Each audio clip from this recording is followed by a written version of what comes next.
thought I was just there to paint her walls, but the way she looked at me that afternoon, it felt like she saw straight through every color I tried to hide behind. The day I met Elena didn't feel special at first. It was one of those slow summer mornings when the air already felt heavy by 9 a.m., and the smell of sea salt carried faintly from somewhere down the street. I was just there to work, to paint a house that had seen better years. My ladder, brushes, and cans of paint were lined neatly by the gate, the way I always did it. I didn't expect the person opening that gate to make me stop and forget, even for a second, why I was there. She introduced herself as Elena, her voice calm but with that low, steady tone that comes from someone used to keeping her emotions measured. Her hair was tied back loosely, streaks of silver catching the light. She wasn't the kind of woman who tried to look younger than she was. She wore her age the way the old house wore its history, gracefully, with quiet dignity.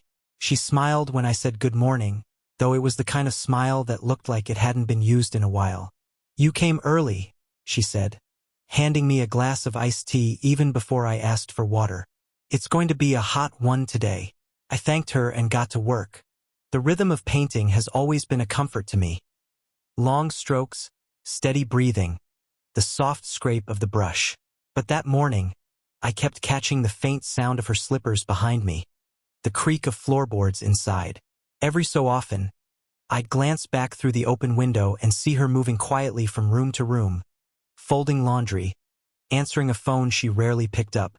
Her house felt like a pause, as if time had stopped the day someone left. There were photos on the mantel, a piano in the corner with a thin layer of dust, and a small plant near the window that looked like it was trying to survive more out of habit than care. At one point, she stepped outside to watch me paint. "You're careful," she said, noticing how I took my time with the edges. "Most people just rush through the job." I shrugged. "It's easier to fix mistakes when you slow down." Her eyes lingered for a moment, thoughtful. "That's true for more than painting." She smiled again, smaller this time but real. The afternoon sun stretched across the porch as we spoke, shadows moving lazily across the walls I hadn't yet finished.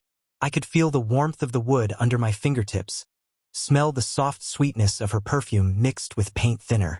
Something about the moment felt steady, familiar in a way that made no sense. As she turned to go back inside, she paused and said softly, "Don't work too fast. The house has waited this long. It can wait a little more." And though I didn't know it then, I think she wasn't just talking about the house. The second day felt different, quieter, somehow softer. The air was still thick with the smell of fresh paint, but the awkwardness of being a stranger in her home had started to fade. By mid-morning, the sun had begun to pour through the open windows, bathing the living room in that golden light that makes everything feel almost unreal. I was on the ladder, carefully tracing the trim, when I heard her voice behind me. "Coffee?" she asked. I looked down. She was standing there barefoot, holding 2 mugs. Her hair was loose this time, falling over her shoulders like she hadn't bothered to fix it, and somehow, that made her look even more graceful. I climbed down, wiping my hands on a rag before taking the cup she offered. The warmth of it seeped through the ceramic and into my fingers. We sat on the edge of the porch, facing the garden.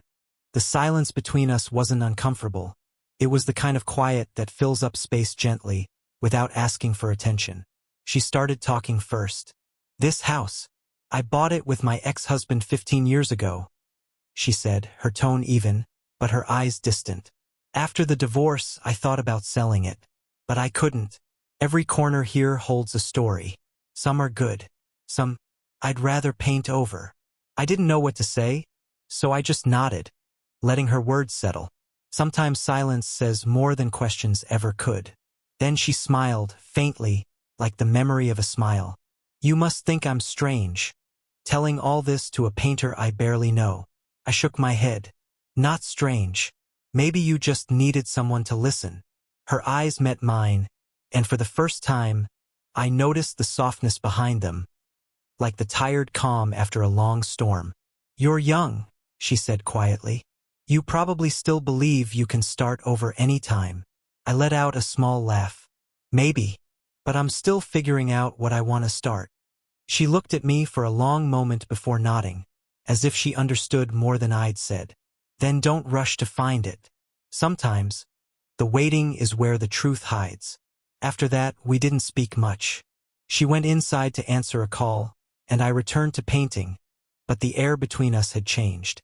There was something deeper now, a quiet awareness that neither of us named. From the open kitchen window, I could hear her humming softly to a song I didn't recognize.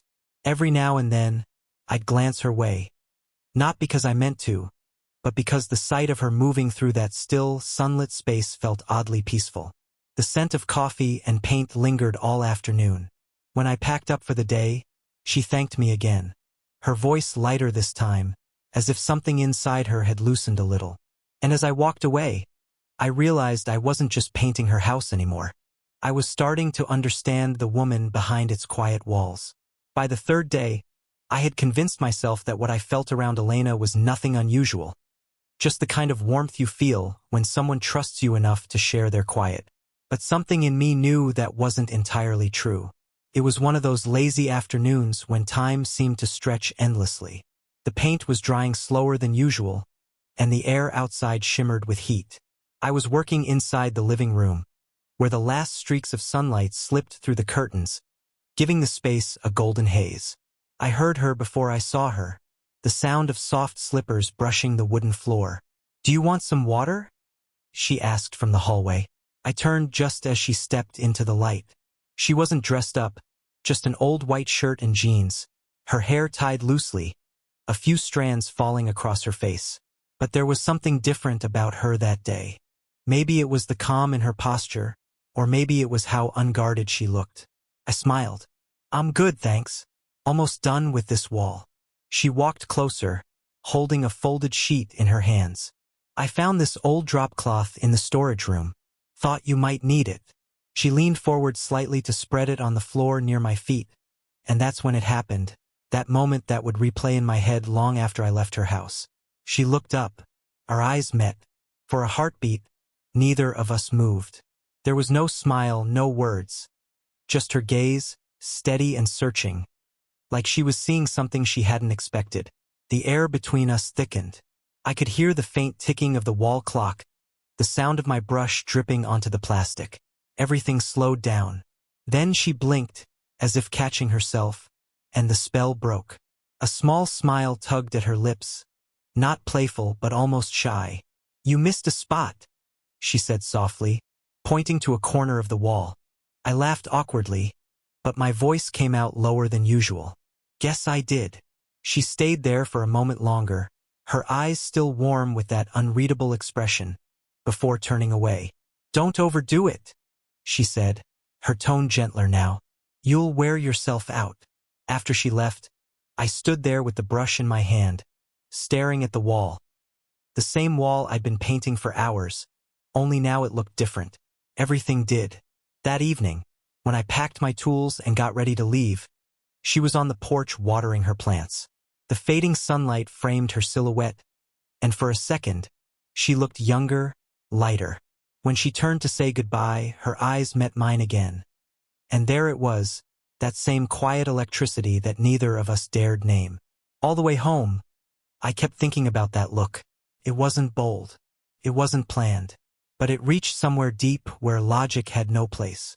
And from that day on, painting her house stopped feeling like work. It started feeling like something I couldn't stay away from. After that day, after that look, something unspoken began to hum quietly between us. It wasn't loud or obvious, but it was there, steady as a heartbeat beneath the surface of every word we exchanged. I tried to ignore it, convincing myself that what I felt was just admiration, just gratitude for her kindness. But every time she walked into the room, the air seemed to shift, and I'd find myself holding my breath without meaning to. The days blurred together. The house was almost done, the walls brighter, the rooms more alive. Maybe it wasn't just the paint. Maybe it was her. She smiled more often now, sometimes even humming while she made coffee. It was a quiet transformation, but I noticed every detail. The way she tucked her hair behind her ear, the way she paused before speaking, as if choosing her words carefully. One evening, I stayed later than usual. The sun had dipped behind the hills, and the golden light inside her kitchen had turned soft and amber. I was cleaning my brushes when she appeared in the doorway, drying her hands on a towel. "You've been here all day," she said. "At least let me make you dinner before you go." I hesitated, but she tilted her head slightly, that gentle insistence that made it impossible to say no. Dinner was simple.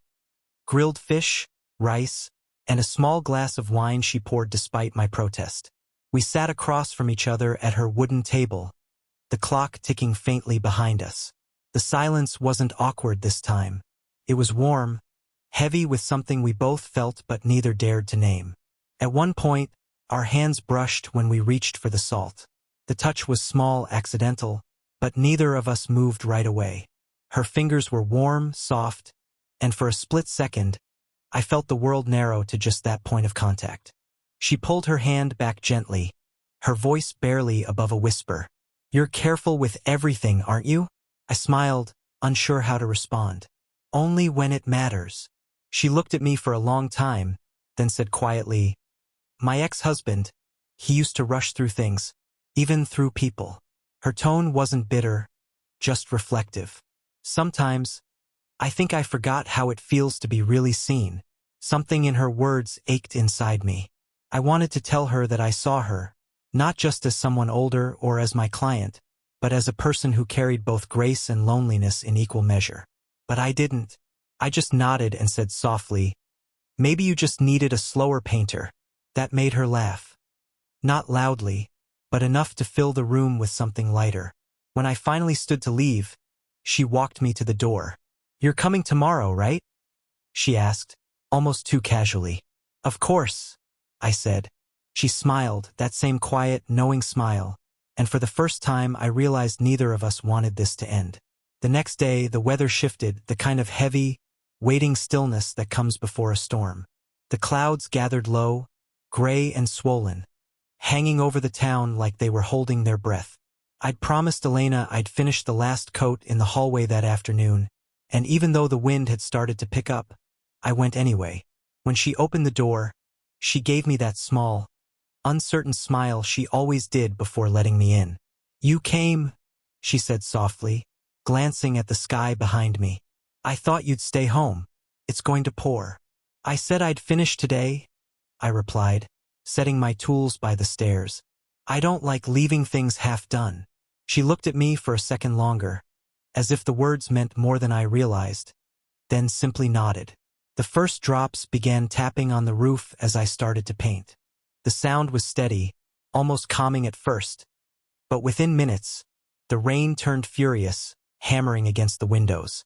The lights flickered, and she came down the hallway, wrapping her cardigan tighter around her. "You should stop," she said. "If it gets worse, you'll have to wait it out here." I smiled, brushing another stroke along the wall. "Guess I don't have much choice then." By evening, the storm was in full force. The wind howled through the eaves, and thunder rolled so close it rattled the picture frames. The power blinked out completely, leaving the house in dim candlelight. She placed one on the coffee table and another by the window, the flames dancing in the drafts. "Looks like you're stranded," she said, half amused, half uneasy. "I've been in worse places," I said, drying my hands with a towel she handed me. Her fingers lingered slightly against mine, just enough for me to feel the warmth of her skin. We sat on the couch, side by side, the sound of rain filling every silence. For a while, neither of us spoke. The candlelight painted her face in soft gold and shadow.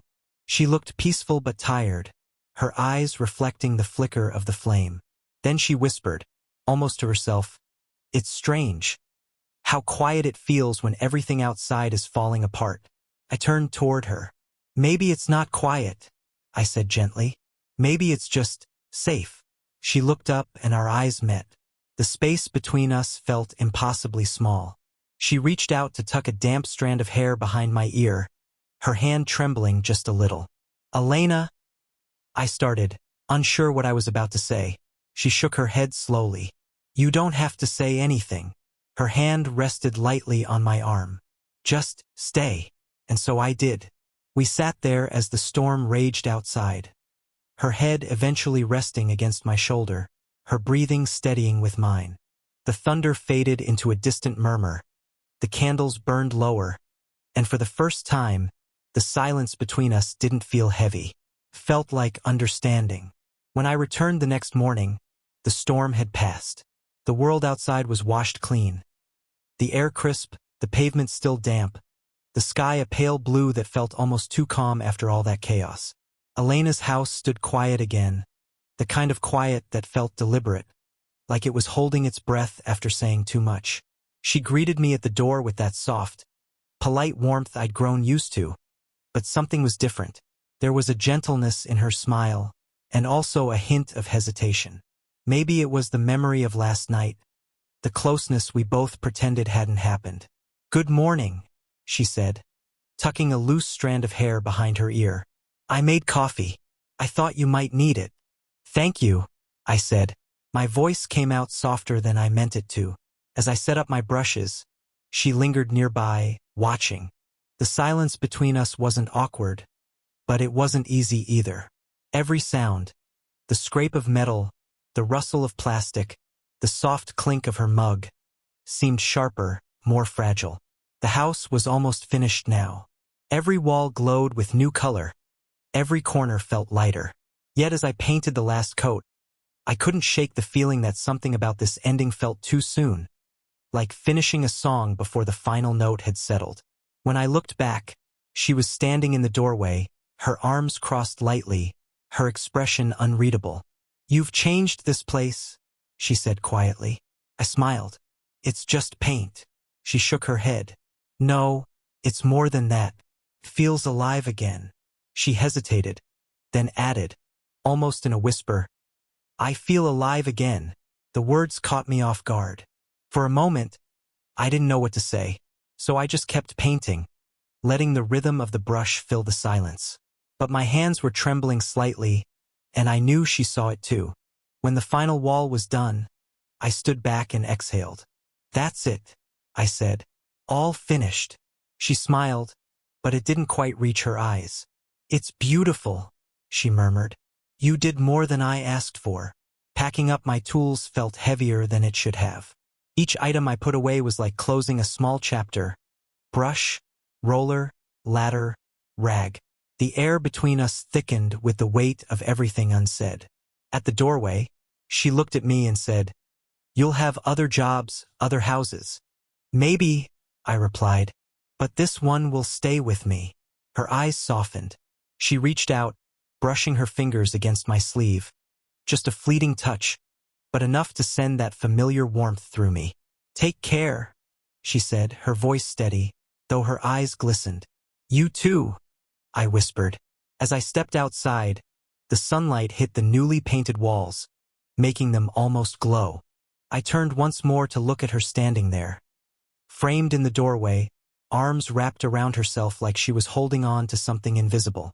And I realized, the paint would dry, but what we'd shared, that quiet connection, that fragile understanding, would stay long after the color set. Days turned into weeks, but the memory of that final day stayed painted in my mind more vividly than any wall I had ever touched. I kept going back to that house, not physically but in thought. The quiet mornings where she'd hum to herself as I worked. The way the afternoon light framed her face when she'd hand me a glass of lemonade. The silence that carried everything neither of us dared to say. I finished the painting long before I ever finished the feeling. After she paid me and thanked me, I told myself it was over, that I'd walk away, forget and move on to the next job. But love, or something close to it, doesn't always end when the work does. I'd find myself taking longer routes, just to pass by her street. I'd slow down, glance at the house, and see the soft yellow walls still glowing even on cloudy days, as if she were still inside, waiting. Then one late afternoon, a text arrived. "Hey, the paint's holding up beautifully. You did an amazing job." I stared at that message for minutes before replying. "Glad you like it. The color suits the place." She replied, "It's not just the place. It suits how I feel now." I didn't know what she meant, but somehow I did. I could sense it, The unspoken truth that what happened between us wasn't just a moment. It was a change, like paint soaking into a wall, impossible to remove completely. Weeks later, I got another message. I'm moving soon. The house sold faster than I thought. My chest tightened. I didn't reply right away. When I finally did, all I could manage was, "Congratulations. You'll make any place feel like home." She read it but never responded. The day she left, I drove by one last time. The windows were empty, the garden trimmed neatly, but something about the air felt still, as if the house itself knew it was losing her. I parked for a moment, gripping the steering wheel, then smiled to myself. Maybe that was how some stories were meant to end.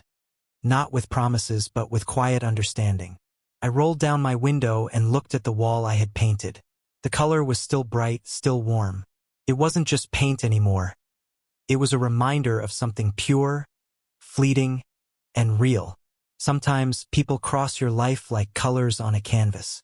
They blend, they fade, but they leave a shade that never truly disappears. As I drove away, I realized something simple but powerful. I hadn't just painted her house. She had, in some way, repainted my heart.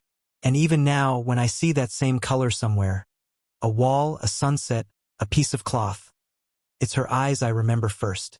The look that changed everything. The color that stayed. If this story touched your heart, don't forget to show some love. Hit that red heart-like button, subscribe for more stories that move the soul, and share this video with someone who still believes in unexpected connections. Headphone turn on notifications so you never miss our next emotional journey. Because sometimes, the simplest moments paint the most unforgettable stories.